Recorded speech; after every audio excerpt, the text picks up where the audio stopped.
Oke, shalom, selamat pagi semuanya. Kita bersyukur, berterima kasih pada Tuhan.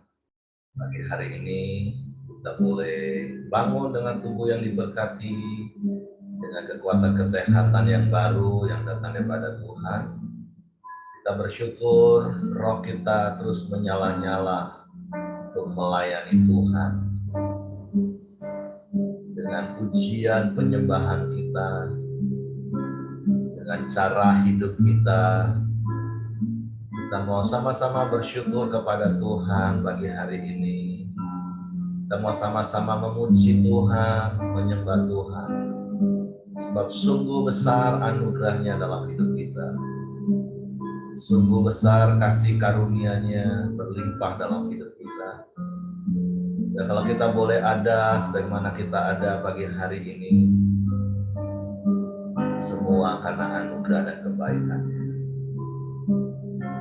Bapa, kami bersyukur, kami berterima kasih kepadamu pagi hari ini. Terima kasih buat anugerah terbesar yang kau berikan dalam hidup kami. Terima kasih buat keselamatan, buat hidup kekal yang kau berikan bagi kami.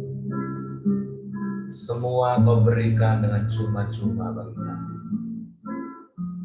Semua kau berikan karena kau mengasihi kami. Sebab itu kami mau juga belajar mengasihi Engkau. Karena Engkau yang lebih dahulu mengasihi kami. Sebab itu pagi hari kami bangun mencari wajah-Mu. Kami mau bersyukur, kami mau memuji-Mu, kami mau menyembah-Mu. Sebab sungguh Engkau yang layak Tuhan. Tidak ada yang lain selain Engkau. Engkau satu-satunya Tuhan dan Juru Selamat dalam hidup kami. Sebab itu pagi hari ini kami angkat hati kami angkat suara kami untuk memuji, menyembah-Mu, bersyukur kepada-Mu. Haleluya. Haleluya. Saat ku menyembah-Mu,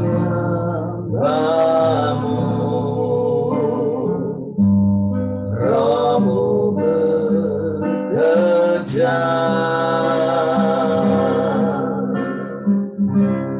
Saat ku memuji-Mu, Kau bertata di atas pujian.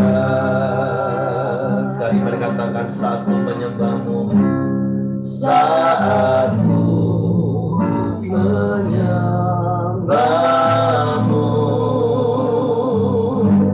Roh-Mu bekerja.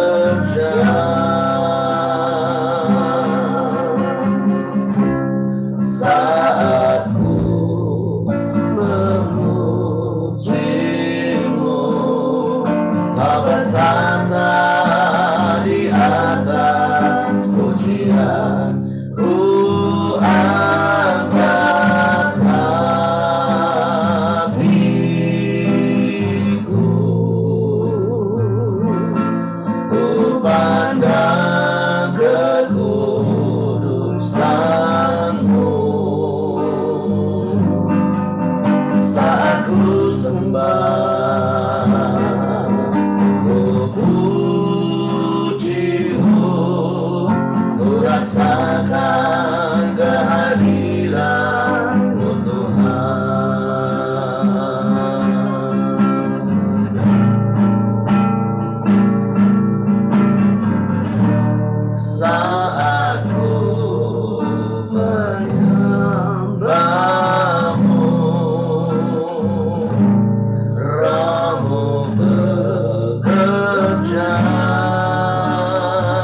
rasakan kehadiran-Mu, Tuhan.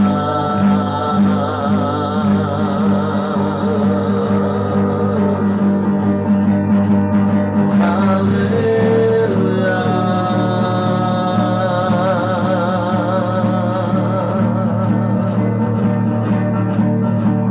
Hadirat-Mu Tuhan,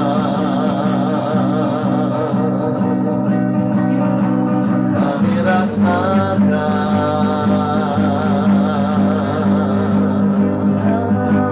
dalam hidup kami.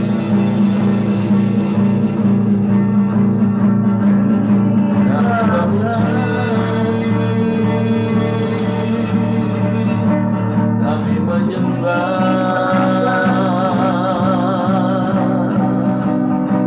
penuhi hadirat-Mu dengan pujian kami. Haleluya.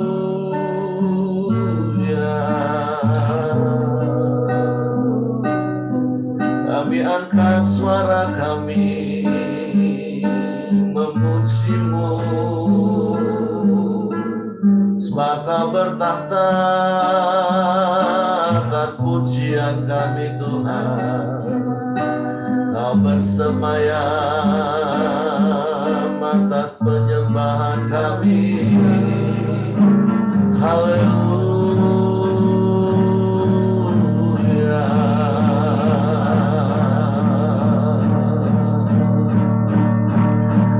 Haleluya.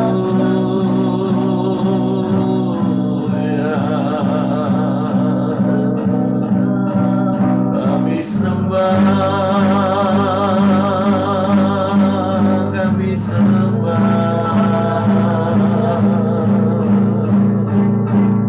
kami sembah, kami sembah.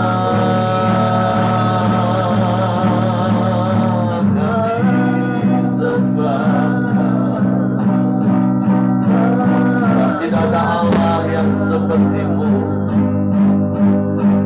sebab tidak ada yang lain selain Engkau. Kami puji, kami muliakan,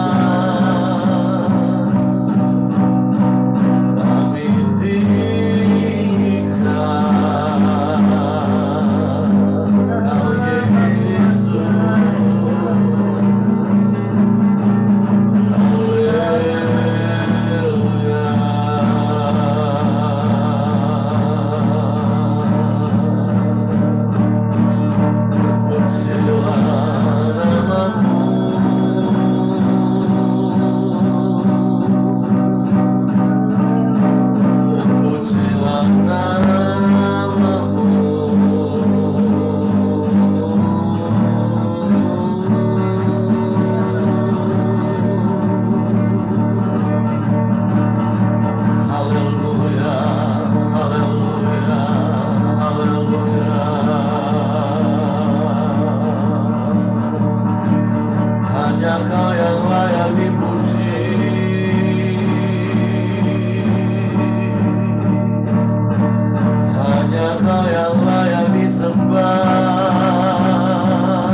Satu-satunya Allah,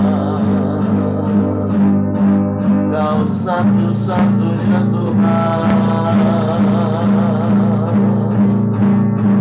tiada yang lain, tiada yang sama, hanya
Sebab Engkau Allah yang setia dengan perkataan-perkataan. Engkau Allah yang setia dengan janji-janji-Mu. Firman-Mu ya dan amin. Kau tak pernah ingkar janji. Kau genapi semua janji-Mu Tuhan. Sebab Engkau Allah yang setia. Engkau Allah yang tidak pernah berubah. Dulu, sekarang, sampai selamanya. Bagimu tidak ada yang mustahil Tuhan. Engkau sanggup melakukan segala perkara. Sebab itu kami aman di dalam-Mu. Kami tenang, sebab kami percaya. Kami percaya firman-Mu ya dan amin Tuhan. Kami percaya.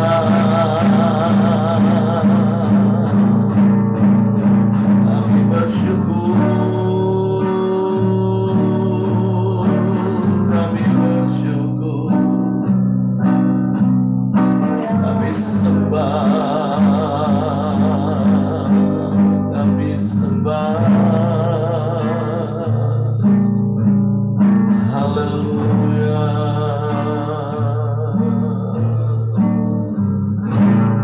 Bagi Tuhan, bagi Tuhan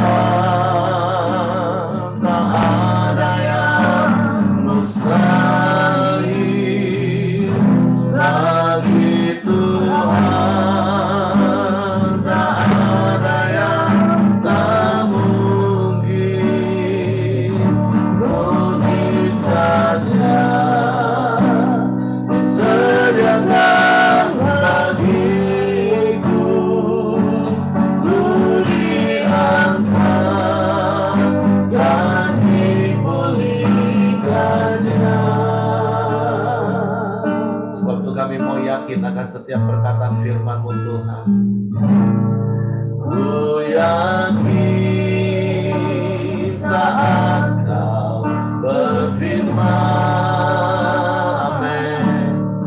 Ku menang saat Kau bertindak. Hidupku hanya ditentukan oleh perkataan-Mu.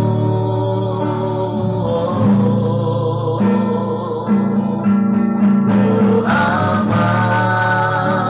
karena Kau menjaga, amin. Ku kuat karena Kau menopang. Hidupku hanya ditentukan oleh kuasa-Mu.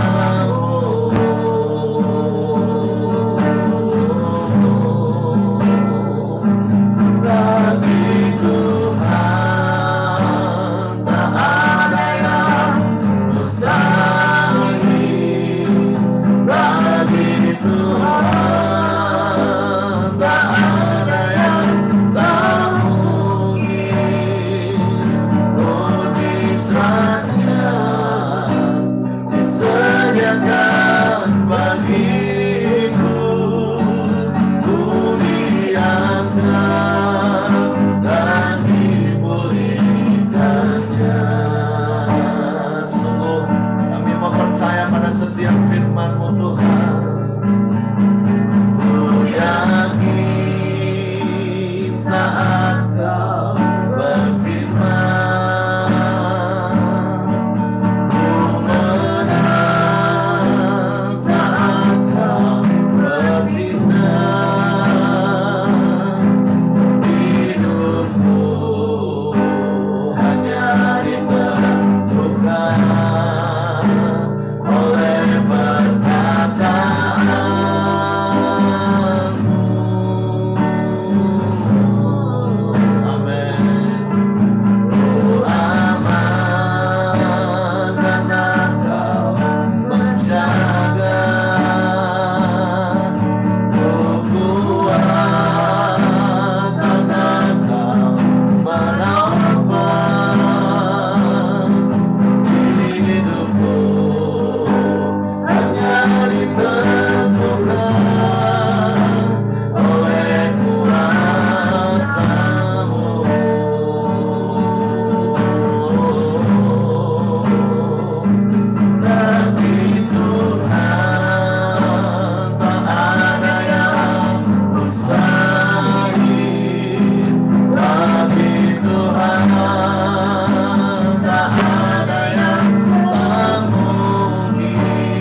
percaya firman-Mu itu ya dan amin Tuhan.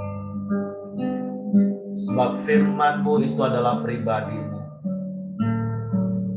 Dan Engkau Tuhan yang tidak pernah berubah. Dulu, sekarang, bahkan sampai seterusnya. Engkau tetap sama, baik kasih maupun kuasa-Mu Tuhan. Sebab itu kami mau terus percaya kepadamu. Kami mau hidup sesuai dengan perkataan-Mu. Sehingga hidup kami juga sesuai dengan kuasa-Mu. Kami mengalami kuasa yang nyata dari hari ke hari dalam hidup kami. Sebab itu kami mau terus belajar firman-Mu.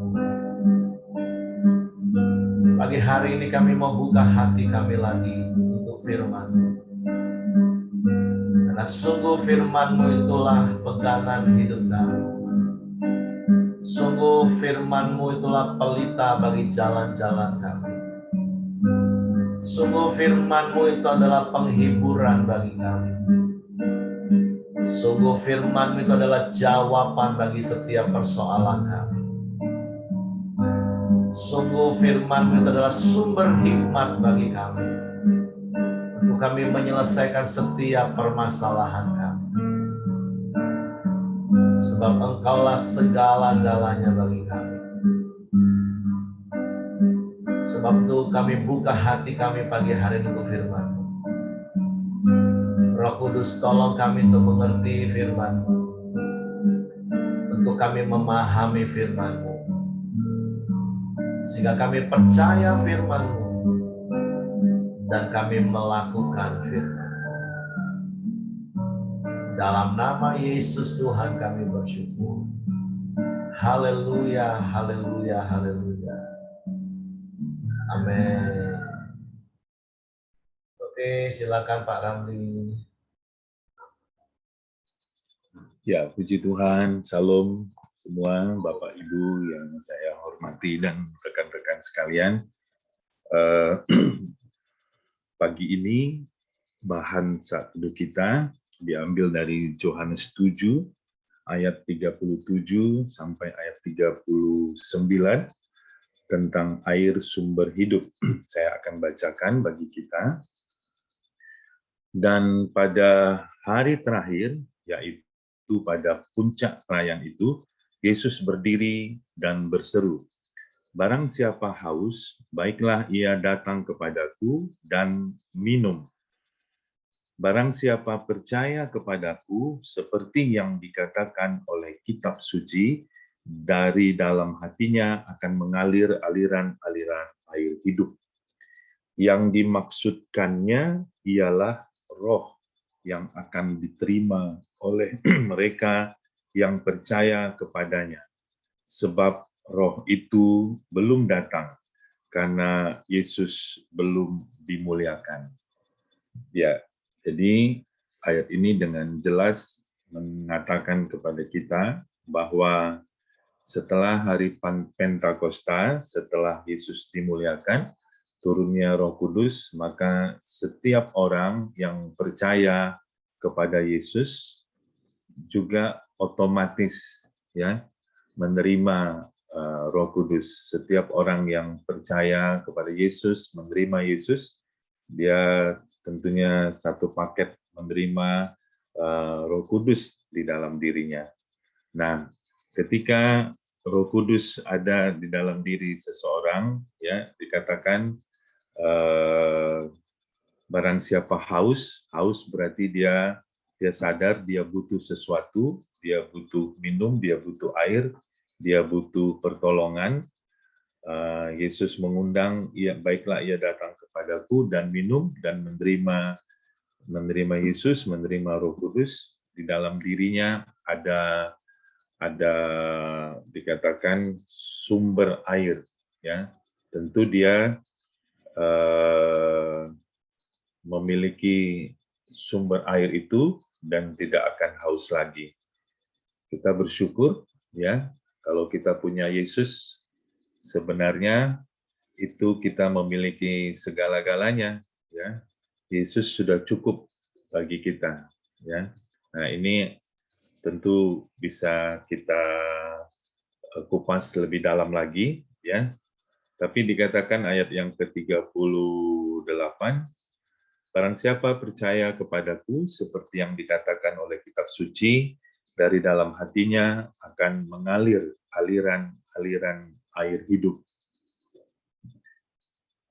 Jadi sifat daripada Roh Kudus itu dikatakan seperti air yang mengalir, ya, tumpah keluar, mengairi sekitarnya.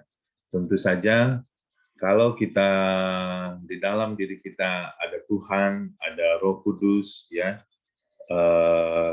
maka lingkungan di sekitar kita, ya, akan merasakan aliran-aliran air hidup yang kita miliki, sehingga mereka boleh merasakan dampak positif, mereka boleh merasakan pengaruh positif daripada kehadiran kita.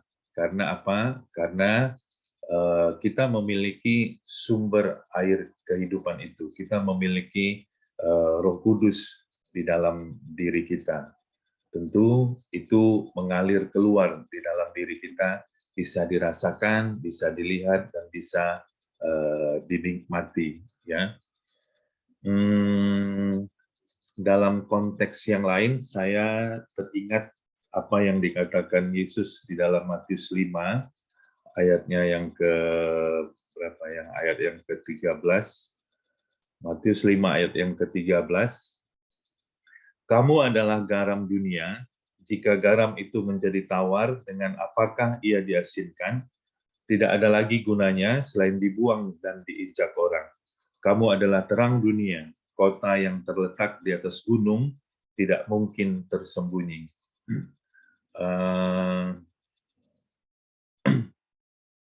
Dalam konteks ini, Tuhan menyatakan hakikat kita, ya, keberadaan kita atau status kita. Dikatakan kamu adalah garam dunia, kamu adalah terang dunia. Jadi kita adalah garam. Kita bukan seperti garam. Kita adalah terang dan kita bukan seperti terang, tapi pada hakikatnya kita adalah garam dan kita adalah terang, ya. Dan kita bersyukur bahwa dulu kan saya juga berpikir karena sering diajarkan fungsi garam itu adalah sebagai penyedap di dalam sayuran, ya, penyedap di dalam masakan supaya ini kita diberi pengajaran. Saya juga sudah sempat mengajarkan bahwa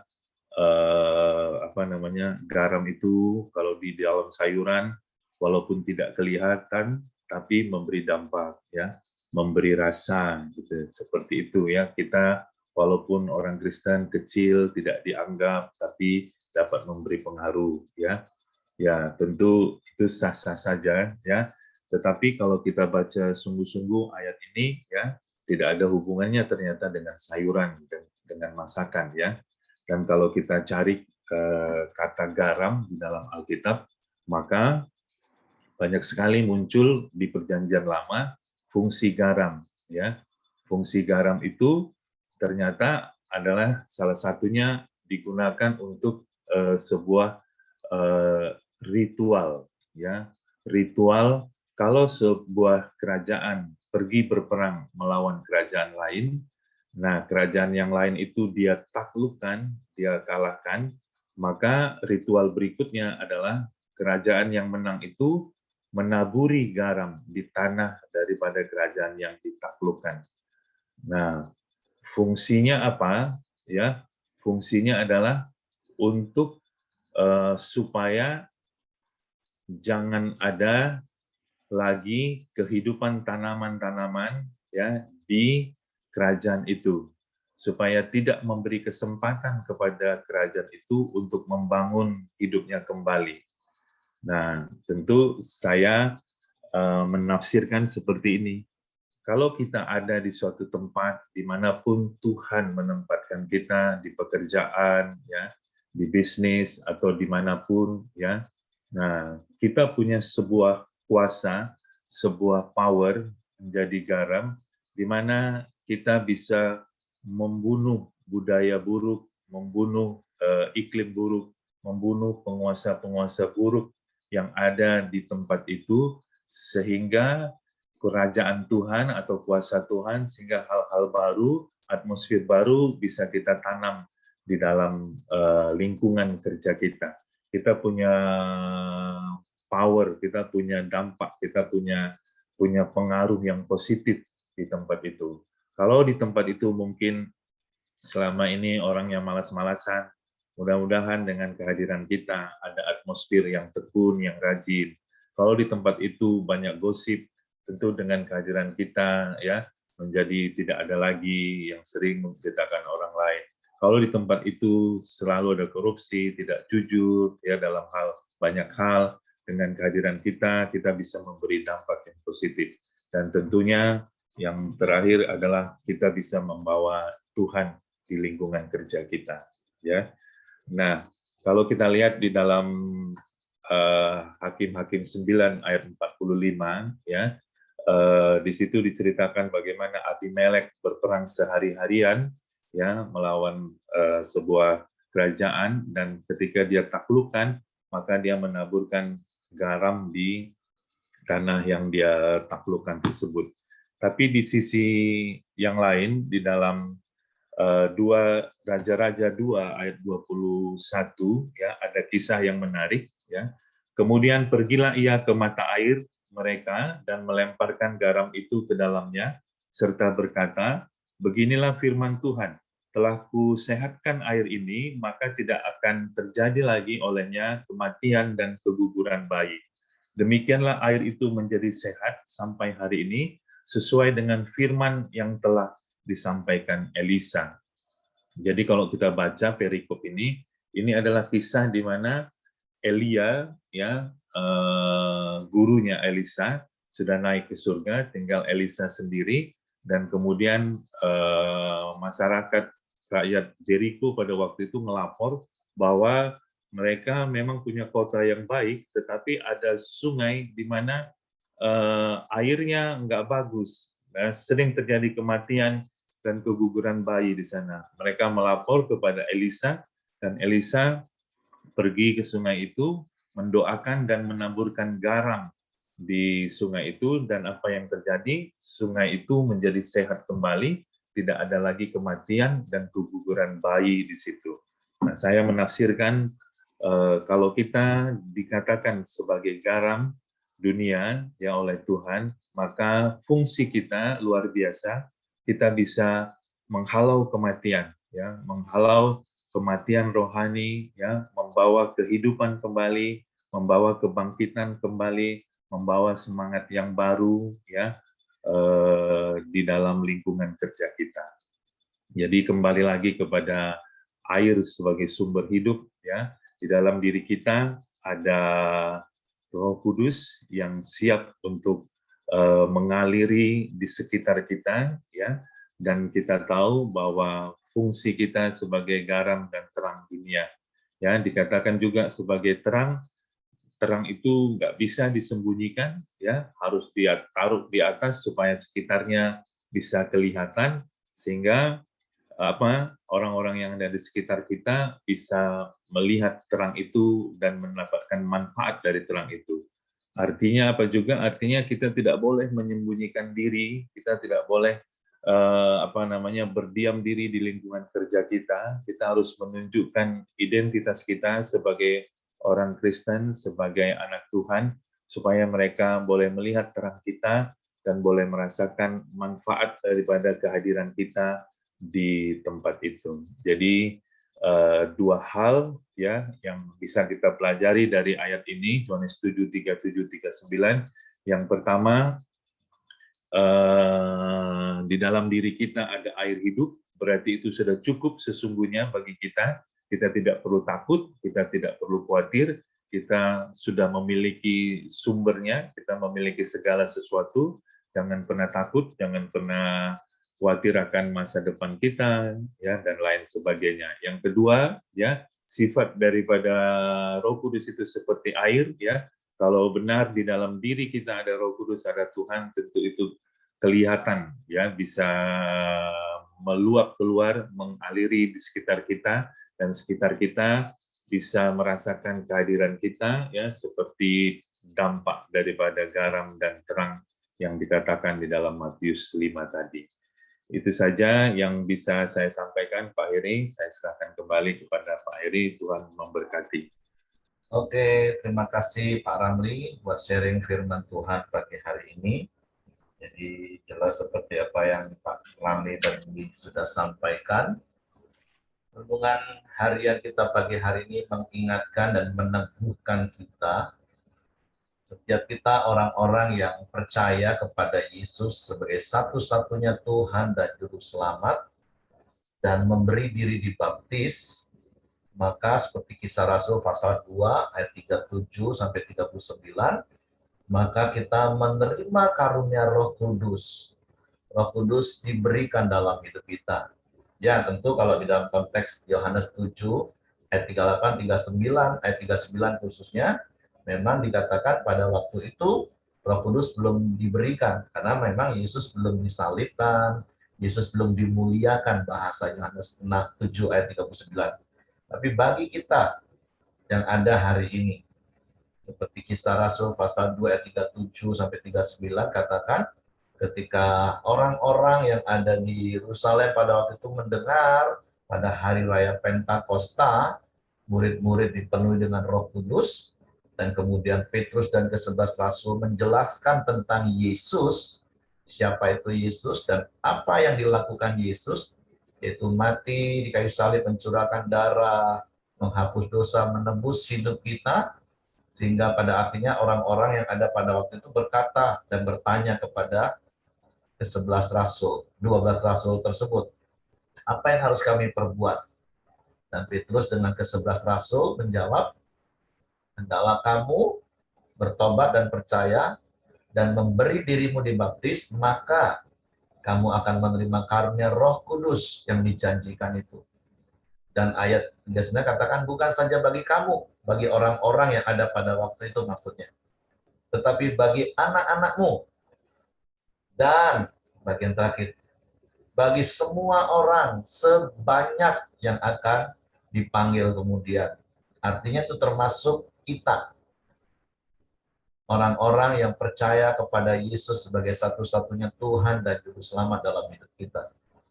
Dan tentu seperti Pak Ramli tadi katakan, setiap kita yang mengakui Yesus sebagai Tuhan dan Juru Selamat, sudah memberi diri dibaptis, maka ada Roh Kudus dalam hidup kita.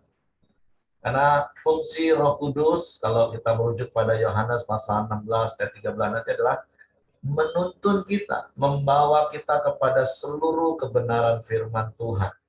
Karena seperti Pak Ramli tadi katakan, sifat air, Roh Kudus digambarkan dalam konteks ini, sifat air itu memuaskan kita, meneguhkan kita, menguatkan kita, tapi dia juga mengalir keluar. Nah tentu kita sangat-sangat bersyukur, seperti Yesus pernah katakan kepada murid-muridnya, adalah baik aku pergi kepada Bapa, karena jika aku tidak pergi, maka penolong itu tidak datang, yaitu Roh Kudus yang dimaksud. Nah, kita bersyukur seperti Pak Ramli tadi sudah juga jelaskan, ada fungsi dari Roh Kudus yang dalam diaplikasikan sebagai air yang mengalir, yang Pak Ramli tadi juga kaitkan dengan Matius pasal 5, bahwa kita ini adalah terang dunia, bahwa kita ini adalah garam dunia. Jadi sekali lagi jangan pernah salah membaca ayat dalam Matius.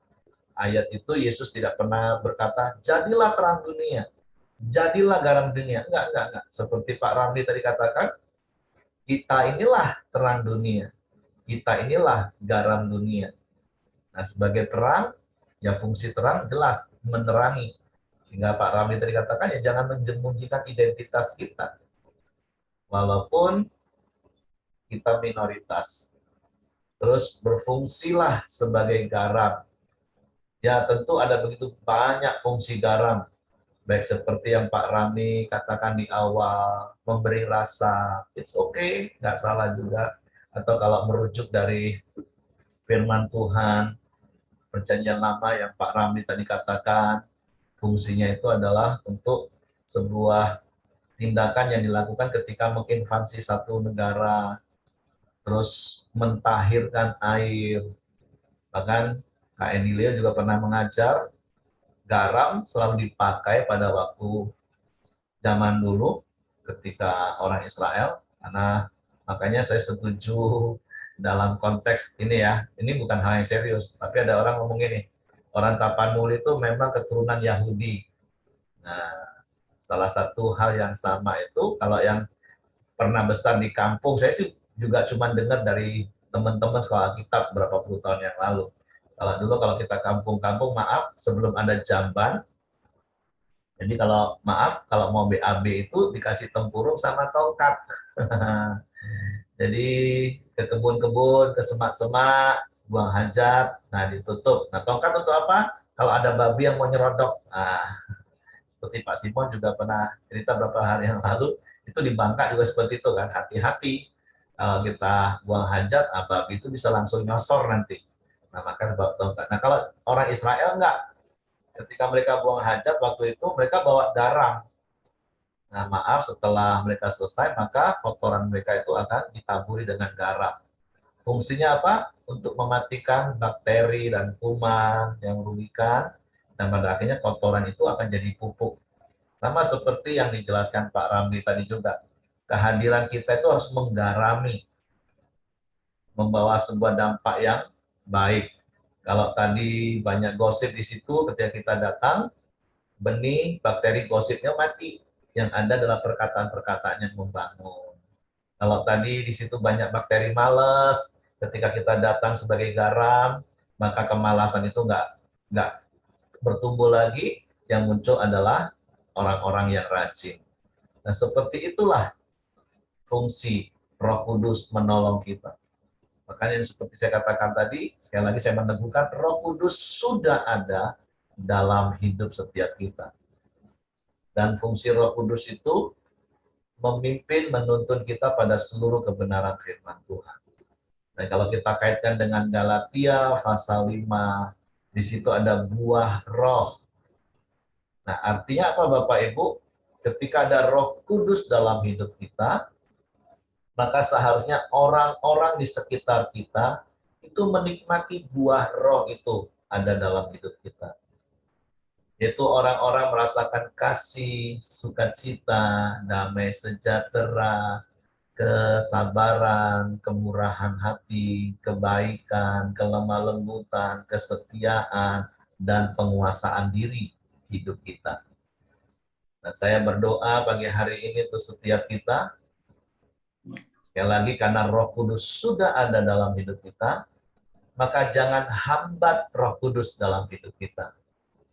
Karena saya percaya setiap kita ini adalah hamba Tuhan, bukan hambat Tuhan.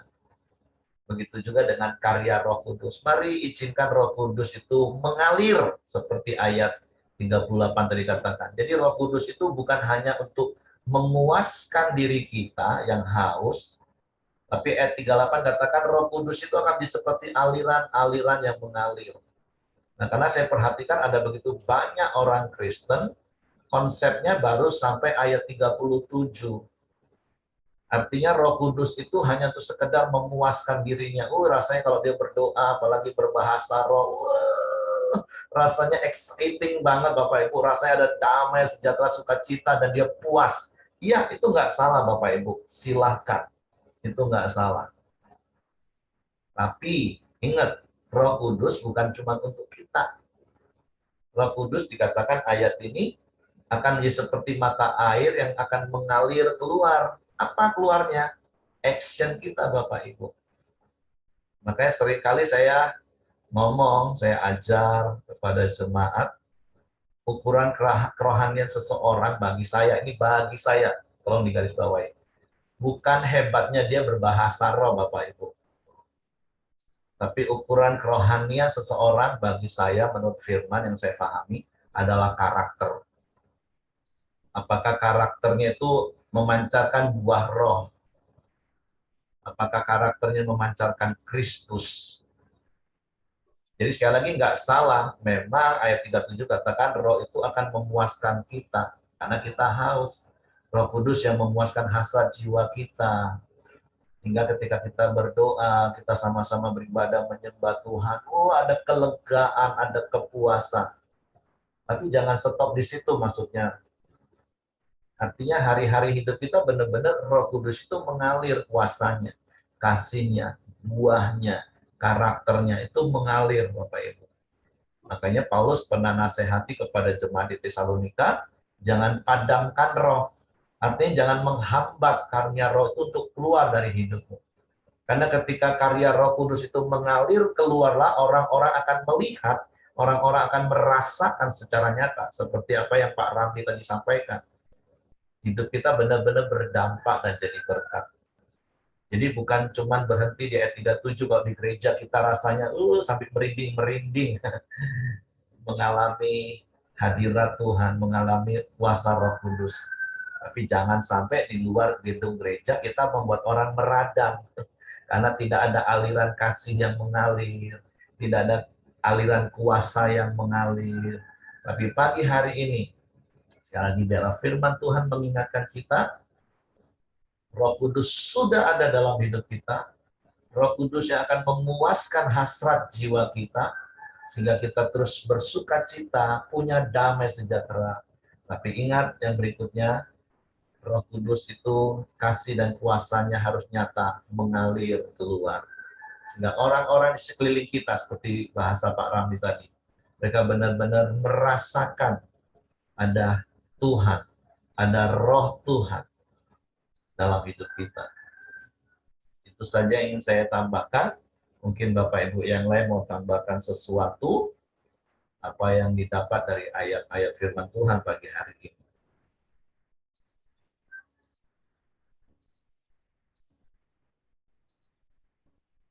Oke, kalau tidak ada, saya serahkan kepada Hengki. Oke, mari kita bersatu dalam doa. Silakan Ko Johan. Ya, mari kita berdoa. Tuhan, terima kasih atas kebaikan-Mu sepanjang hari, sepanjang bulan, sepanjang tahun. Engkau sudah memimpin kehidupan kami, menyertai kami, melindungi kami, memberkati kami, dan menjawab doa-doa kami, Tuhan. Dan terima kasih juga Tuhan, biarlah semakin hari kami semakin bertumbuh dalam Engkau, semakin kuat dalam Engkau, dan semakin disertai oleh Engkau. Terima kasih Tuhan, kami berdoa dan bersyukur atas buat pemulihan papanya Trisman, Tuhan. Biarlah semakin hari semakin dipulihkan, semakin hari semakin disembuhkan, dan nama Tuhan Yesus dipermuliakan. Juga bersyukur untuk kesehatan dari Lala, Tuhan. Dan kami percaya semakin hari semakin terjadi pemulihan, semakin hari semakin organ-organ dalam tubuhnya semakin baik dan semakin sehat Tuhan. Dan kami percaya juga Tuhan terjadi mukjizat-Mu dan nama Tuhan Yesus dipermuliakan. Berdoa juga Tuhan untuk bangsa dan negara kami Indonesia ini Tuhan. Biarlah Indonesia ini selalu menjadi kemuliaan-Mu Tuhan, di mana setiap lutut bertelut, setiap lidah mengaku di Indonesia ini bahwa Yesus Kristus Tuhan, dan Injil-Mu tersebar di seluruh Indonesia ini Tuhan. Dan berkati terus pemimpin bangsa Indonesia ini ya Bapa, Bapak Presiden, Wakil Presiden, segenap Menteri Tuhan, MPR, DPR, dan TNI dan Polri, semuanya bersatu Tuhan untuk memajukan Indonesia ini, sehingga Indonesia ini semakin hari semakin dipulihkan, terjadi keadilan sosial dan kemakmuran di bangsa Indonesia ini ya Bapak. Kuatkan daerah yang mengalami bencana Tuhan, biarlah Engkau memberikan kekuatan iman, Engkau memberikan penghiburan, Engkau memberikan pengharapan bagi yang terkena bencana ya Bapak. Dan biarlah semakin hari bangsa Indonesia ini semakin diberkati ya Bapak. Dan juga mari kita berdoa Bapa kami. Bapa kami yang di surga, dikuduskanlah nama-Mu, datanglah kerajaan-Mu, jadilah kehendak-Mu di bumi seperti di surga. Berikanlah kami pada hari ini makanan kami yang secukupnya, dan ampunilah kami akan kesalahan kami, seperti kami juga mengampuni orang yang bersalah kepada kami. Dan janganlah membawa kami ke dalam pencobaan, tetapi lepaskanlah kami daripada yang jahat. Karena Engkaulah yang punya kerajaan dan kuasa dan kemuliaan sampai selama-lamanya. Amin. Pak Dr. Ramli, silakan tutup dalam doa. Bapa, kami bersyukur, kami berterima kasih pada pagi ini. Kami telah boleh bersama-sama berkoram deo, bersekutu satu dengan yang lain, bersekutu dengan Engkau ya Tuhan. Kami boleh menaikkan puji-pujian, menyembah, bersyukur kepadamu. Kami telah mendengarkan sharing firman-Mu ya Tuhan. Terima kasih sekali lagi, ucapan syukur kami yang paling dalam, karena kami telah menerima Roh Kudus, kami telah menerima karunia Roh Kudus, kami telah dipuaskan dan kami tidak akan haus lagi Tuhan. Dan biarlah kami boleh memberikan hidup kami untuk boleh berdampak, boleh mengalir kepada lingkungan kami, sehingga nama-Mu boleh dipermuliakan ya Tuhan. Terima kasih Tuhan, kami mau serahkan hidup kami sekali lagi sepanjang hari ini ke dalam tangan Tuhan. Kiranya Tuhan menolong kami, memimpin kami, membuat kami boleh menjadi garam dan terang bagi sekitar kami, memberi dampak yang positif, pengaruh yang positif, dimanapun kami pergi, dimanapun Tuhan menempatkan kami. Biarlah nama Tuhan selalu ditinggikan, nama Tuhan selalu dimuliakan. Allah Roh Kudus selalu tolong dan tuntun kami. Terima kasih Tuhan, terima kasih, terpuji nama-Mu. Sekali lagi, seluruh aktivitas kami sepanjang hari ini, semuanya di dalam kuasa dan kendali Tuhan. Dan kami menerima berkat yang daripada Tuhan, yaitu kasih karunia daripada Allah Bapa, damai sejahtera daripada Tuhan Yesus, dan persekutuan yang manis dari Allah Roh Kudus menyertai kami, setiap kami pada hari ini sampai selama-lamanya. Di dalam nama Tuhan Yesus kami bersyukur, kami sudah berdoa, haleluya, amin. Oke, semangat pagi, selamat beraktivitas. Tuhan memberkati.